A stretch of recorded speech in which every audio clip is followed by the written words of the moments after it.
परब साहेब सुरू करा. फक्त वेळेची मर्यादा सगळ्यांनी पाळा या विषयामध्ये. सभापती महोदय, महाराष्ट्राची जीवनदायिनी अशी ओळख असलेल्या महाराष्ट्र राज्य परिवहन मंडळाची आर्थिक दुरावस्था आणि त्या संदर्भातले सगळे हे विषय अर्धा तास चर्चेच्या निमित्ताने आज सभागृहात चर्चेला आलेत. ही दुरावस्था जी काही झाली आहे याला मी कुठल्याही मंत्र्याला किंवा वरिष्ठ जे आहेत त्यांना दोष देत नाही. सुरुवातीलाच हे स्पष्ट करतो. मला माहिती आहे आपण मंत्रिपदाचा कार्यभार सांभाळल्यानंतर आपण प्रामाणिक प्रयत्न करत आहात. एसटीच्या बाबतीत आम्हाला जी माहिती मिळते त्याच्यामध्ये आपले प्रयत्न प्रामाणिक आहे. पण केवळ आपले प्रयत्न प्रामाणिक असून एसटी रुळावर येणार नाही. त्यासाठी अधिकाऱ्यांची देखील आपल्याला साथ मिळाली पाहिजे आणि ती साथ मिळावी. या अधिकाऱ्यांवरती आपला वचक असावा यासाठी खाली काय चाललंय हे आपल्या निदर्शनास येणं गरजेचं आहे आणि म्हणून ही अर्ध्या तासाची चर्चा या निमित्ताने उपस्थित केली आहे. सभापती महोदय, एसटी ही महाराष्ट्राची जीवनवाहिनी आहे. शेवटच्या घटकापर्यंत माणसाला इच्छित स्थळी पोहोचवण्याचं काम हे एसटीच्या माध्यमातून होत असतं आणि म्हणून एसटी हा सर्वसाधारण माणसाच्या महाराष्ट्रातल्या जिव्हाळ्याचा विषय आहे. आणि ही एसटी जी आज खड्ड्यात अडकली आहे किंवा रुतली आहे, या एसटीला बाहेर काढण्याचं काम हे तुम्हा सर्वांचं आहे. मग यासाठी काय करायला पाहिजे, यासाठी कुठे लक्ष द्यायला पाहिजे? एसटीत खालच्या लेवलला अधिकाऱ्यांच्या माध्यमातून होत असलेला प्रचंड भ्रष्टाचार हा रोखणं गरजेचं आहे. या बाबतीत वारंवार आम्ही आपल्याला कळवतोय की या पद्धतीचा भ्रष्टाचार चाललाय. या पद्धतीची कारण आज परिस्थिती अशी आहे की एसटी कर्मचाऱ्यांना पगार देण्यासारखी परिस्थिती नाही आहे. आज आपला जवळजवळ या गेल्या फक्त 2 वर्षाचा तोटा जवळजवळ 993 कोटी रुपये इतका आपला जो संचित तोटा आहे, हा संचित तोटा जवळपास 10,962 कोटी रुपयाचा आपला संचित तोटा आतापर्यंत झाला आहे. आता एवढ्या मोठ्या तुटीतनं ही जर एसटी बाहेर काढायची असतील तर आपल्याला कडक उपाययोजना कराव्या लागतील, आपल्याला कडक धोरणं स्वीकारावे लागतील. पण आपण कडक धोरण स्वीकारल्यानंतर हे अधिकारी त्याला दाद देतील का, हा माझ्यासमोरचा प्रश्न आहे आणि आजचा विषय हा चर्चेचा आहे. महामंडळाचे अध्यक्ष म्हणून आपली जबाबदारी आहे की ही एसटी पुन्हा रुळावर आणण्याची. परंतु मागच्या महाविकास आघाडीच्या सरकारमध्ये एसटी रुळावर आणण्याचा मी देखील प्रयत्न केला. परंतु राजकारणाच्या माध्यमातून एसटी कामगारांना भडकवून एसटी कामगारांना शासकीय सेवेत घेण्याचं आमिष दाखवून 5 महिन्याचा संप घडवून आणला. आज एसटीचं एका दिवसाचं नुकसान म्हणजे एसटीच्या कर्करोगाची गाठ वाढण्यासारखं आहे आणि 5 महिने एसटी बंद ठेवण्याचं काम आता या सभागृहात एक आहेत, खालच्या सभागृहात एक गेलेत आणि यांचे नेते सदावर्ते यांनी केलं. कुठे गेले सदावर्ते, कुठे गेले खोत, कुठे गेले पडळकर?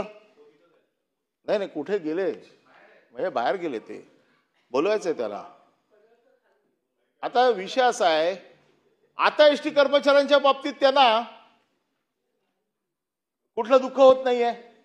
आता एसटी कर्मचाऱ्यांना शासकीय सेवेत घेतलं पाहिजे असं त्यांना वाटत नाहीये.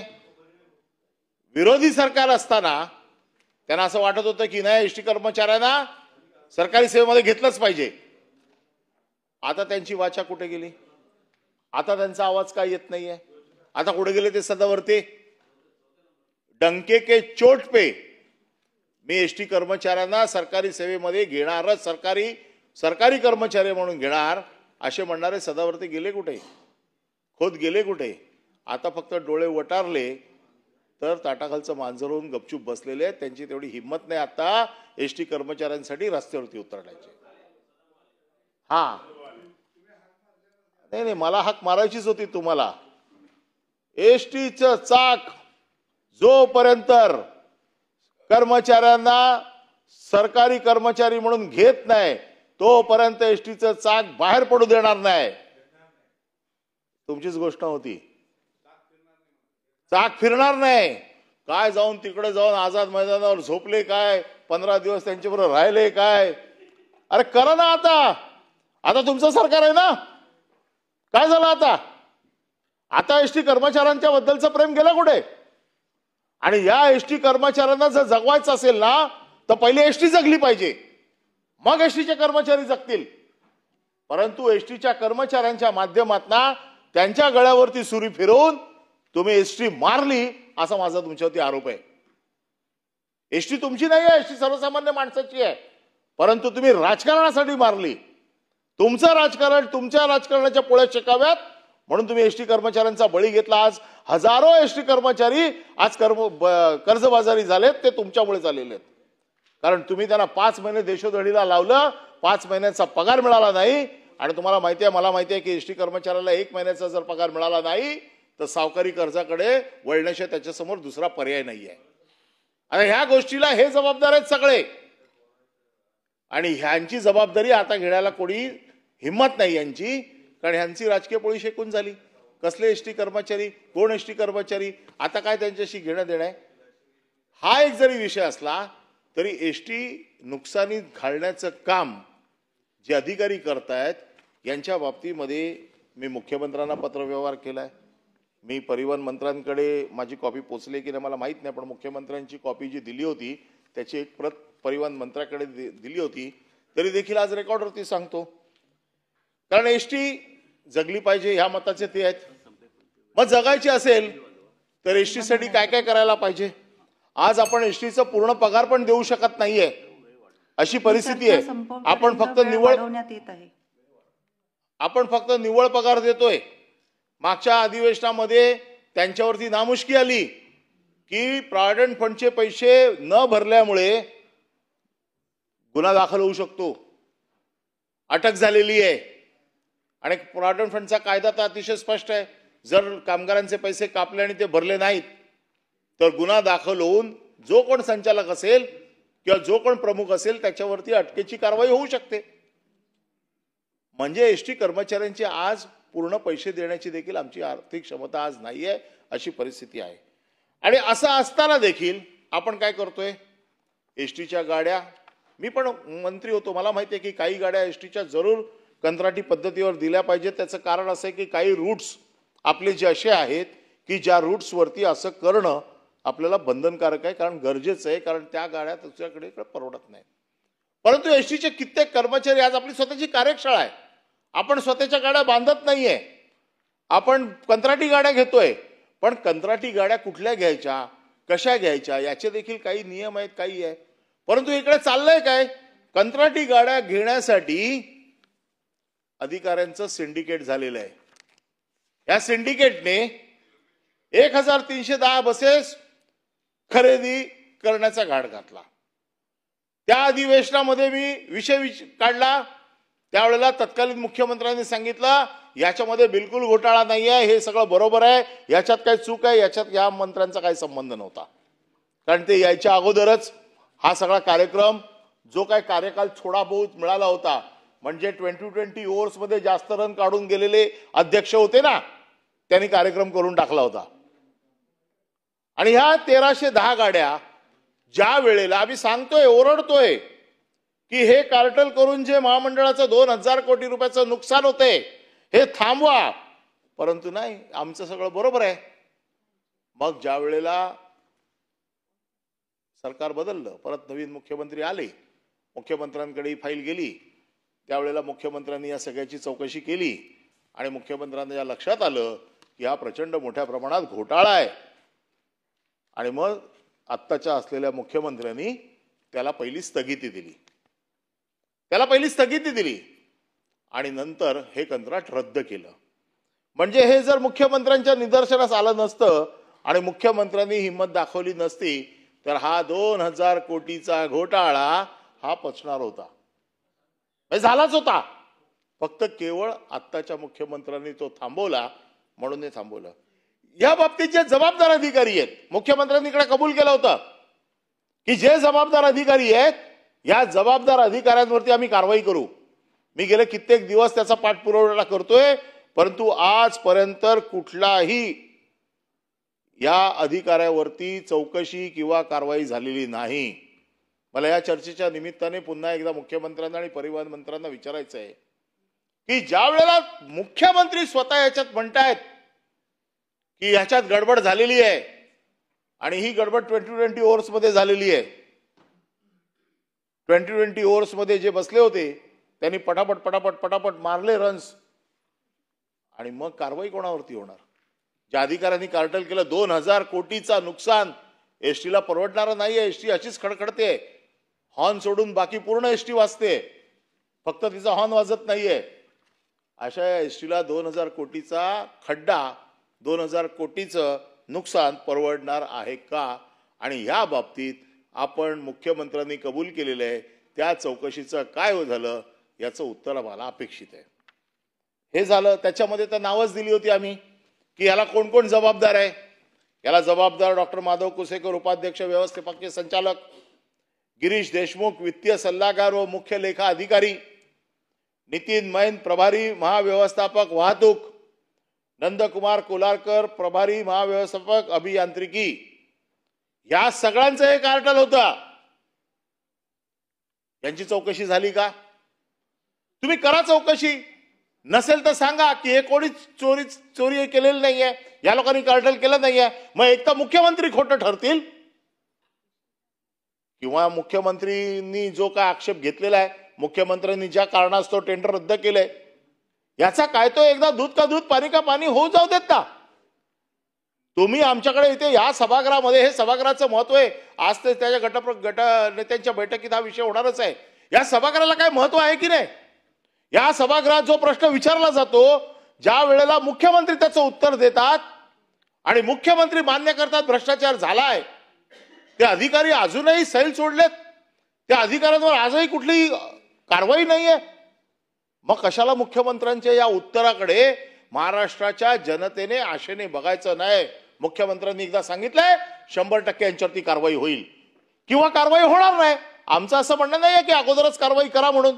आमचं म्हणणं असं आहे की चौकशी केली. मुख्यमंत्र्यांना ज्यावेळेला वाटलं की याच्यात भ्रष्टाचार झालेला आहे, गडबड झालाय, म्हणून तर टेंडर रद्द केलं. आणि जर बरोबर होतं तर टेंडर रद्द करायचं कारण काय होतं? आणि मग जर टेंडर रद्द केलंय तर त्याला कोणाला तरी जबाबदार धरायला पाहिजे. आणि तुम्ही जर आज हे जबाबदार धरलं नाही तर तुमची एसटी परत कधीच रुळावर येणार नाही, हे मी तुम्हाला आत्ताच सांगतो. हीच वेळ आहे मंत्री साहेब तुम्हाला तुमचा दरारा दाखवायची. हीच वेळ आहे यांना वेसण घालायची.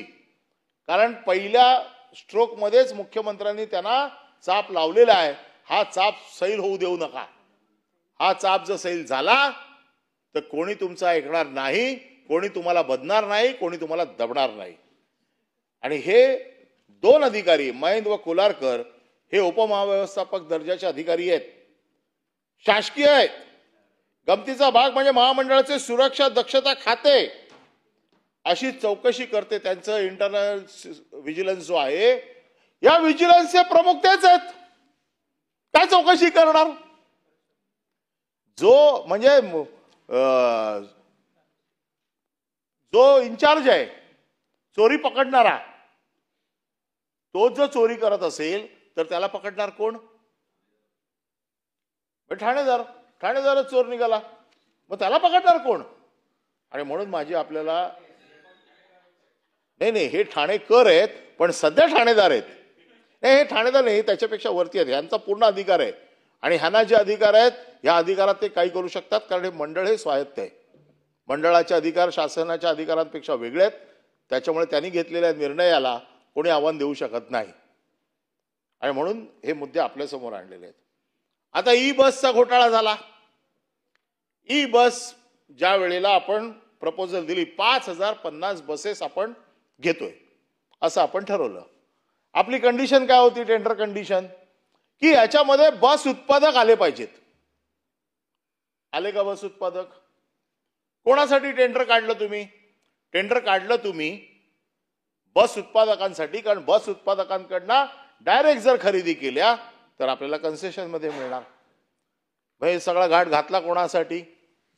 5,500 बसेस म्हणजे काय कमी ताफा नाही. अशाच आपल्या फक्त आता 12-13,000च बसेस राहिलेत.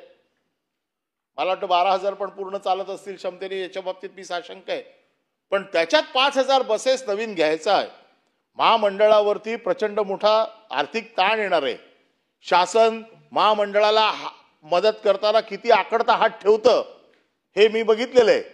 आणि अशा वेळेला 5,000 बसेस घेण्यासाठी जर शासन पैसे देत असतील तर शासनाच्या प्रत्येक पैशाचा हिशोब, शासनाच्या प्रत्येक पैशाचं दायित्व, शासनाच्या प्रत्येक पैशाची जबाबदारी ही महामंडळाचे अध्यक्ष म्हणून आपल्याकडे आहे. आणि मग 5,050 बसेस कोणासाठी घेताय आपण? तर ओलेक्ट्रा कंपनीसाठी. ही ओलेक्ट्रा कंपनी स्वतः बस बनवते का? नाही बनवत. ही चायनावरनं बस आणते, स्वतःच स्टिकर चिटकवते आणि तुम्हाला देते. किती 1,000 कोटीचा घोटाळा होणार आहे हा. आणि आम्ही सारखी त्याची चौकशीची मागणी करतोय की हे फक्त ओलेक्ट्रासाठी चालू आहे. हे फक्त ओलेक्ट्रा कंपनीला टेंडर मिळावं याच्यासाठी चालू आहे. का चालू आहे ओलेक्ट्रा कंपनीला? असं का ओलेक्ट्रा कंपनीच्या बाबतीमध्ये प्रेम आलं?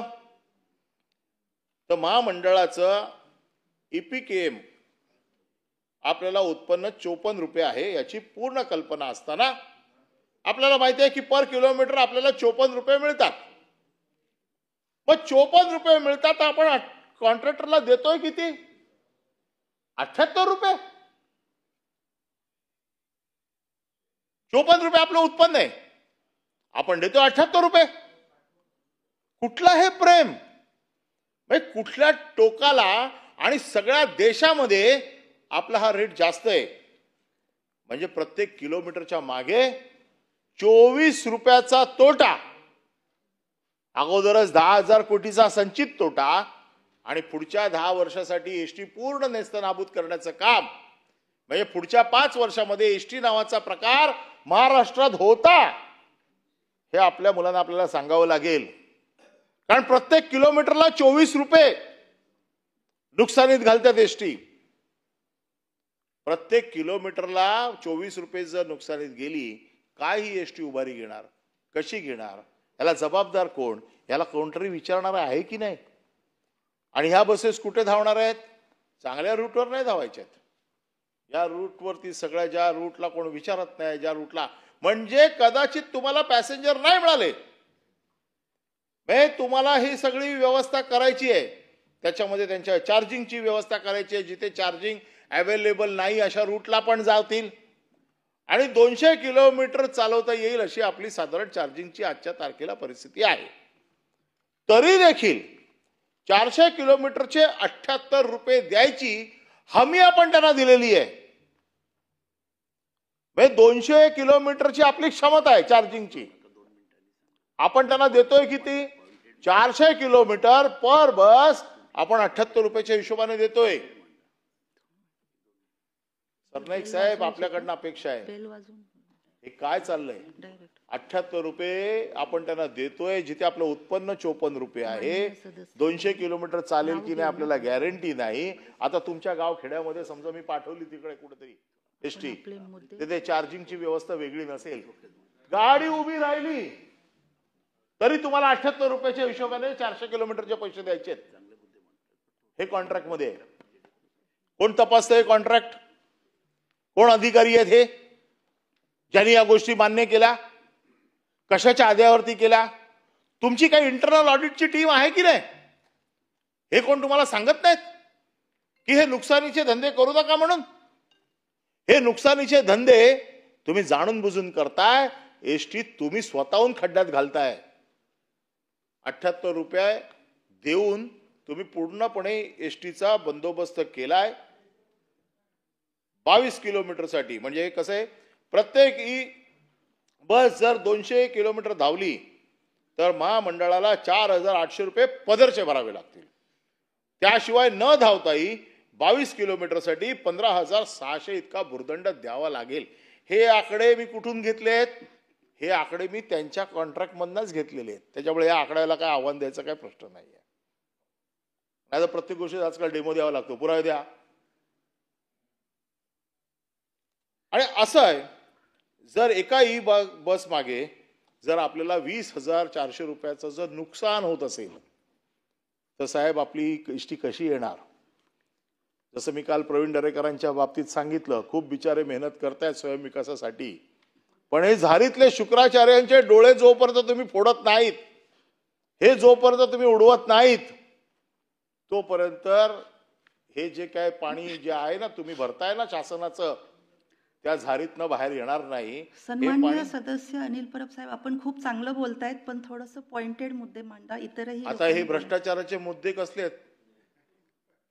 याला पॉइंटेड म्हणायचे नाही, याला आपल्या विधानसभेच्या भाषेत कुठला मुद्दा म्हणायचा? अर्ध्या तासाची चर्चा याच्यासाठीच लावलेली आहे. त्याचं कारण असं आहे की अर्ध्या तासाची चर्चा जेव्हा तुम्हाला सविस्तर बोलायचं असतं, जेव्हा तुम्हाला दुसरं आयुध उपलब्ध नसतं, जी विधान परिषदेच्या किंवा विधानसभेच्या 13 आयुधांमधलं जे शस्त्रधारी आहे, ज्याला चांगलं टोक आहे, सदस्य आपण बोला, ज्याला टोक आहे, असं हे आयुध आहे. आणि मी रणांगणातला सैनिक असल्यामुळे कुठलं शस्त्र कधी वापरायचं माझ्या अनुभवांना मला माहिती आहे, म्हणून ही अर्ध्या तासाची चर्चा लावली आहे. कारण 2.5 तासाच्या चर्चा ह्याच्यासाठी मंजूर होणार नाही, म्हणून ही अर्ध्या तासाची चर्चा लावली आहे. तेव्हा कृपया मला कुठल्याही गोष्टी सांगायच्या अगोदर जरा खाली बसलेल्यांना विचारा की हे करता येतं का.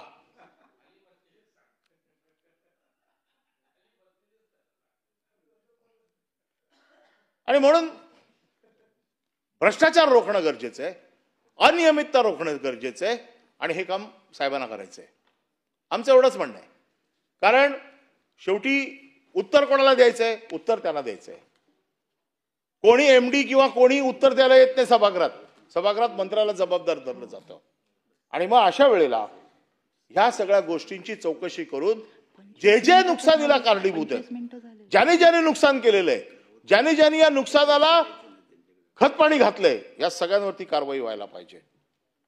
आणि म्हणून या सगळ्या गोष्टी करताना आता साधी गोष्ट आहे, आपल्याकडे 19,000 यांत्रिकी कर्मचारी आहेत आणि 50,000 साधारण चालक आहेत. आता आपला जो गुणोत्तर आहे हा 5.6 आहे. म्हणजे देशामध्ये सगळ्या बाबतीत जिथे जिथे नुकसानीचं खातं आहे ना, जिथे जिथे नुकसान होऊ शकतं, या सगळ्या नुकसानीमध्ये आपण नंबर 1 ला आहोत. त्यांच्या रेटिंग जे आहेत ना, आता हे गुणोत्तर किती असायला पाहिजे?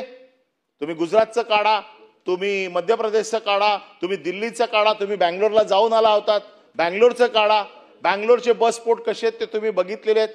तुमचा उद्देश खूप चांगला आहे की बस स्फोट चांगले झाले पाहिजेत, लोकांना सर्व्हिस झाली पाहिजे चांगली. परंतु हे करत असताना म्हणजे तुमची इच्छाशक्ती मारण्याचं काम हे लोक करतायत. तुम्हाला असं वाटतं की बँगलोर सारखा बसस्फोट असायला पाहिजे, गुजरात सारखा बसस्फोट असायला पाहिजे, होऊ देणार आहेत का हे लोक?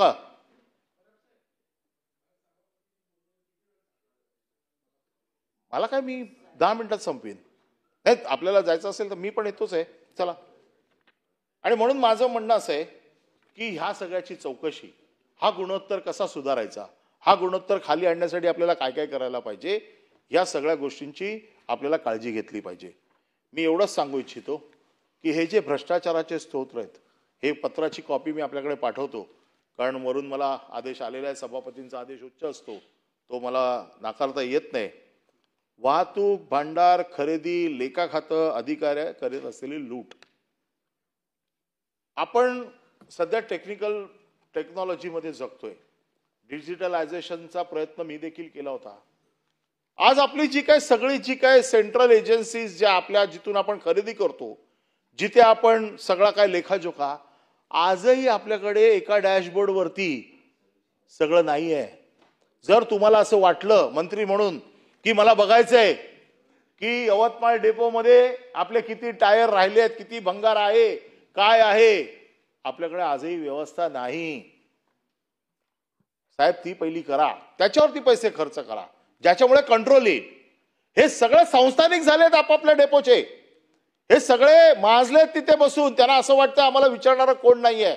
मंत्री म्हणून तुमच्या डॅशबोर्डवरती अख्ख्या महाराष्ट्राचा लेआउट असला पाहिजे, तुम्हाला कळलं पाहिजे एका क्लिकवरती की कुठल्या डेपोमध्ये किंवा कुठल्या भांडारामध्ये काय आहे, किती सामान विकलं जातंय, भंगार विकलं जातंय, कार्टेल करून खरेदी केली जाते. अधिकार कितीचे होते? अधिकार होते 50 लाखाचे, ते 5 कोटीपर्यंत वाढवून घेतलेत. कुणी मान्यता दिली? आपण दिली मान्यता महामंडळाने. महाव्यवस्थापकांना जो का अधिकार होता तो वाढवून घेताना आपण त्याला मान्यता दिली का? आणि जर अशी मान्यता दिली नसेल तर अधिकाराचं उल्लंघन आहे की नाही हे देखील आपण मला सांगावं. आणि मग त्या खात्याचे जे कोण आहेत या भांडार अधिकाऱ्यांच्या अनिर्बंध भ्रष्टाचारामुळे त्या खात्याचे तत्कालीन महाव्यवस्थापक वैभव वाकडे यांच्या विरुद्ध भ्रष्टाचाराच्या तक्रारीची व छत्रपती संभाजीनगर वरिष्ठ भांडार अधिकारी श्रीमती प्रियदर्शनी वाघ यांची बेहिशोबी मालमत्ता प्रकरणी लाचलुचपत खात्याकडनं उघड चौकशी सुरू झालेली आहे.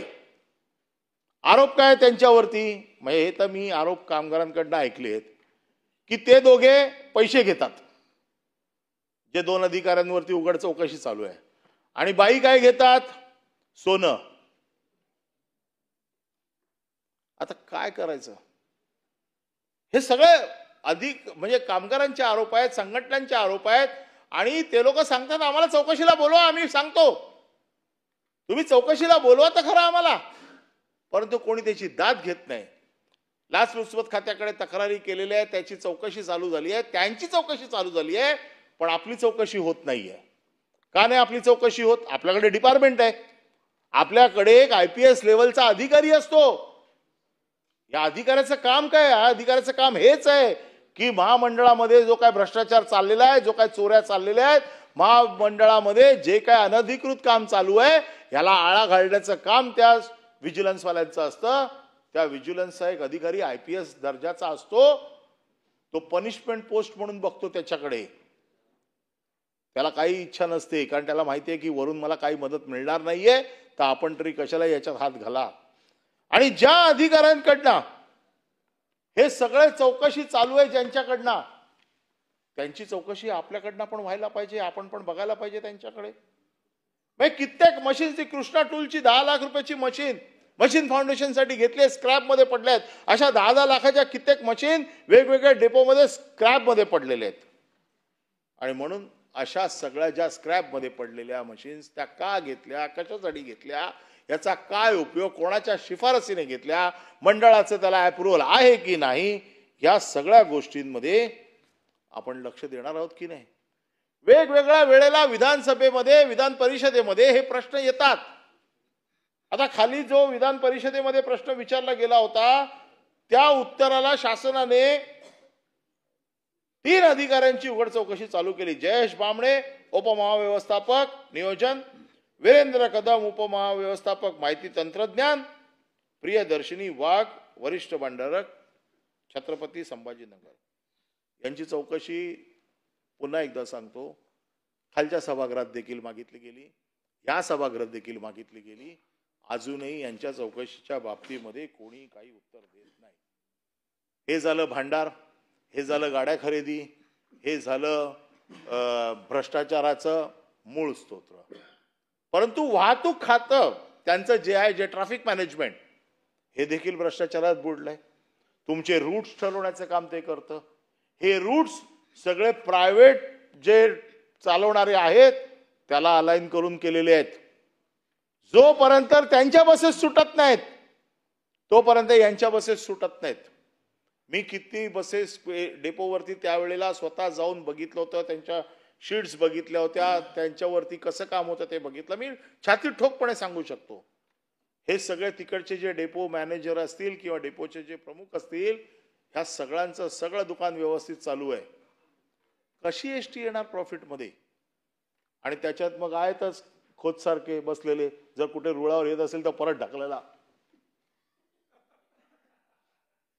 आणि म्हणून वाईट काय वाटते, ठीक आहे माझ्या खात्याला बदनाम आहे, त्यावेळेला मी मंत्री होतो म्हणून तुम्ही काढा ना माझ्यावरचा राग.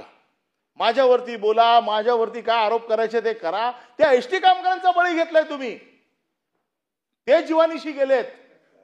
उद्या एसटी जेव्हा बंद होईल ना, तेव्हा ते तुमच्या नावाने बोटं मोडणार आहेत, माझ्या नावाने नाही. नाही, रागचा प्रश्न नाहीये. ज्या पद्धतीने 5 महिने तुम्ही बंद केलं ना, त्याची आज आपण फळं भोगतोय. एक तर नुकसान, त्याच्यात अधिक नुकसान. या वाहतूक खात्यावरती साहेब तुम्हाला प्रथम लक्ष घालावं लागेल, कारण ह्याची ट्रॅफिक मॅनेजमेंट, याची रूट मॅनेजमेंट जर तुम्ही व्यवस्थित केली तर आजही एसटीला मानणारे लोक आहेत. आपण काय समजतोय, एसटीचे ग्राहक कोण आहेत सध्या? सगळे लाभार्थी, 50% वाले, 75% वाले आणि फुकटवाले. सरकारच्या योजनांमधना जेवढे लाभ घेत आहेत, ह्या लाभार्थींवरती आज एसटी चालू आहे. एसटी सर्वसाधारण माणसाला खेचण्यासाठी, सर्वसाधारण माणसाने एसटी मध्ये यावं याच्यासाठी एसटी मध्ये काय प्रयत्न चालू आहेत हे फार महत्वाचं आहे. जरा सगळ्या इन्चार्जना बोलवा आणि त्यांना विचारा की काय काय. तुम्ही एक चांगला विचार मांडला होता जो मला पटला, की जो डेपो प्रॉफिट करेल, जो डेपो चांगलं काम करेल त्यांना आम्ही इन्सेंटिव्ह देऊ. चांगलं काम करणाऱ्याला तुम्ही नक्की शाबासकी द्या. जसं तुम्ही इन्सेंटिव्ह देऊ असं सांगितलं, तसं वारंवार डेपो नुकसानीत घालणाऱ्या अधिकाऱ्याला देखील कारवाईच्या कक्षेत तुम्ही घ्या, ही माझी आज तुमच्याकडे मागणी आहे. आणि म्हणून एसटीचं हे सविस्तर मांडणी करताना एसटीला 4ही अंगाने बघावं लागेल. एक, भ्रष्टाचार थांबवावं लागेल, कर्मचाऱ्याची कामक्षमता वाढवावी लागेल, तुम्हाला त्यांचे रूट्स मजबूत करावे लागतील आणि नवीन गाड्या आणताना भ्रष्टाचार बंद करावा लागेल. एसटी मध्ये हे जे काय आंधळ दळतंय आणि कुत्रं पीठ खातंय, ही जी काय परिस्थिती आहे, ही तुम्हाला नवीन अध्यक्ष किंवा नवीन मंत्री म्हणून हे तुम्हाला खांद्यावरती उचलावंच लागेल. हे ओझं कठीण आहे, शिवधनुष्य, पण तुम्ही उचलाल असा मला विश्वास आहे. म्हणूनच म्हटलं, नाही तुमचे पण आहे, तुम्ही बोलले तर नाही बोलणार नाही. कारण त्याचं कारण असं आहे, अर्थ खात्याच्या मदतीशिवाय होणार नाही. पण तुमचे संबंध जे काय आहेत त्यांच्याशी ते वापरा आणि आणा पैसे एसटीला. तुम्ही आणलेत तर नक्की, पण नुसते पैसे आणून हे तुम्ही आणाल पैसे, हे सगळं पडलेलं पीठ कुत्रं खाऊन जातील. आणि म्हणून तुम्हाला पैसे जरी आणले तरी हे जे काही लिकेजेस आहेत हे बंद करण्याची जबाबदारी तुमची आहे. आणि म्हणून तुमच्याकडनं मी आता सगळेच विषय नाही, पण माझं पत्र तुमच्याकडे पाठवतो, त्याच्यात सविस्तर सगळं आहे. अर्ध्या तासाची चर्चा आहे. आपण मला अर्धा तास दिल्याबद्दल आपले मनापासून धन्यवाद मानतो. आणि मी अपेक्षा करतो की या मंत्र्यांकडनं की यांनी एसटीचा कारभार आता स्वतःच्या हातात घ्यावा. या अधिकाऱ्यांच्या हातात ठेवून तुम्ही जर स्वप्न पाहत असाल की ही एसटी चांगली धावेल, तर ही धावणार नाही. तुम्हालाच त्याचं सारथ्य करावं लागेल, तुम्हालाच चालवावी लागेल. आणि तुम्ही जर व्यवस्थित चालवली तरच महाराष्ट्राच्या जनतेला न्याय मिळेल असा विश्वास व्यक्त करतो. आणि आपल्याकडनं या सगळ्या गोष्टींची पॉझिटिव्ह उत्तरांची अपेक्षा करतो. धन्यवाद.